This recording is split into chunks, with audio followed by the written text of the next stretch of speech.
नमस्कार बच्चों, Excel tuition में आप सभी का स्वागत है।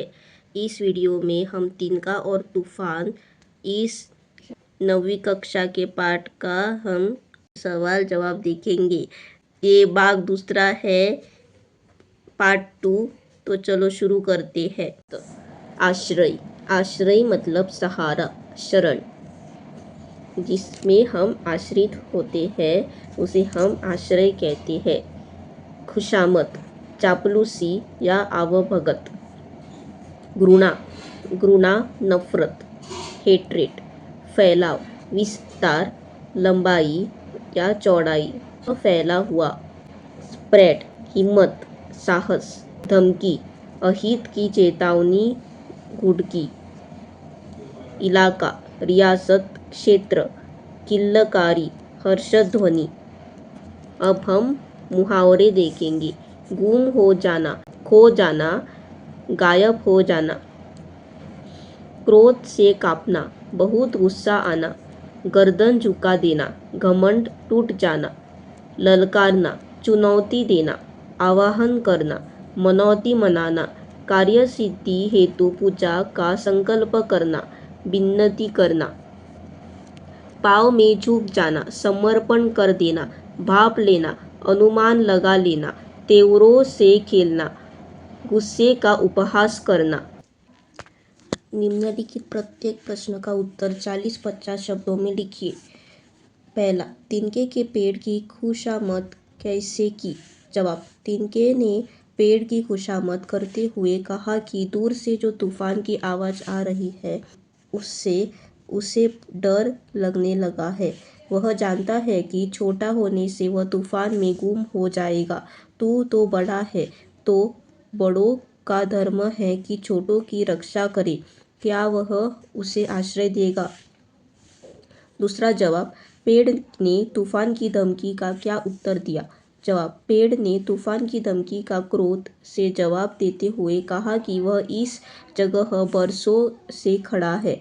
उसकी जड़ें धरती के दिल में बहुत गहरी खुदी हुई है और उसका फैलाव देखकर दुनिया घमंड की गर्दन झुका देती है। फिर भी तुझ में इतनी हिम्मत है कि उससे धमकियाँ दे और उसे जीतने के सपने देखे। अगर तू चुपचाप अपने रास्ते पर चला जाता तो वह उसे रोकने की जरूरत न समझता और अपने इलाके से निकल जाने की आज्ञा देता। मेरा अभिमान जिससे उसने ललकारा है वही अभिमान उससे रोकेगा। यहीं से वापस जाकर वह दूसरे तूफानों से अपने लिए दूसरे रास्ते की खोज करने के लिए कहेगा। यह रास्ता तूफानों के लिए बंद है। तीसरा प्रश्न, तूफान के पेड़ का घमंड किस प्रकार चूर चूर कर दिया? जवाब, तूफान के पेड़ के अभिमान को ललकारा। उनमें रात भर लड़ाई होती रही, मगर जब रात बीत गई और दिन की रोशनी जमीन पर फैली तो पेड़ अपने गहराव और फैलाव के साथ जमीन की मिट्टी पर पड़ा था। तूफान ने पेड़ के घमंड की गर्दन झुका दी थी। पेड़ का अभिमान तूफान ने अपनी ताकत से चूर चूर कर दिया। अगर आपको हमारा वीडियो पसंद आए और चैनल की वीडियोस भी पसंद है तो ज़रूर सब्सक्राइब, शेयर और लाइक करना। चौथा प्रश्न, तूफान की शरण में आकर तिनके ने क्या सोचा था? जवाब, तूफान की शरण में आकर तिनके ने सोचा कि तूफान में ताकत है। उसके सामने जो खड़ा होता है वह मिट जाता है। तूफान की शरण में आकर उसके पाँव में झुककर उसने अपने आप को सुरक्षित समझा। तूफान की शरण में आकर वह आसमान में उड़ने लगा। उसने सोचा कि अब वह तिनका नहीं बल्कि तूफान का ही एक भाग है। तूफान ने तिनके से हार क्यों मान ली? जवाब, तिनके ने तूफान से कहा कि उसकी कमजोरी उसकी बड़ाई है। वह उड़ना जानता है, उड़ रहा है। तूफान में इतना साहस नहीं कि जीते जी वह उससे उसकी उड़ान छीन सके। तूफान ने अपनी सारी शक्ति तिनके पर खर्च कर दी, मगर वह तिनके को गिरा न सका। तिनका तूफान के तेवरों से खेलता रहा, अपने आप को तूफान का भाग समझता रहा। तूफान थक गया, हार गया, रह गया। तूफान ने तिनके के सामने अपनी हार मान ली। छठा प्रश्न, इस कहानी में पेड़ तिनका और तूफान की प्रवृत्तियों के प्रतीक है।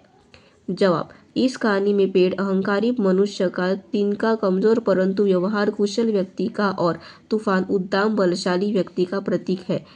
अहंकारी मनुष्य अपनी बात पर अड़ा रहता है तो उससे नष्ट हो जाना पड़ता है।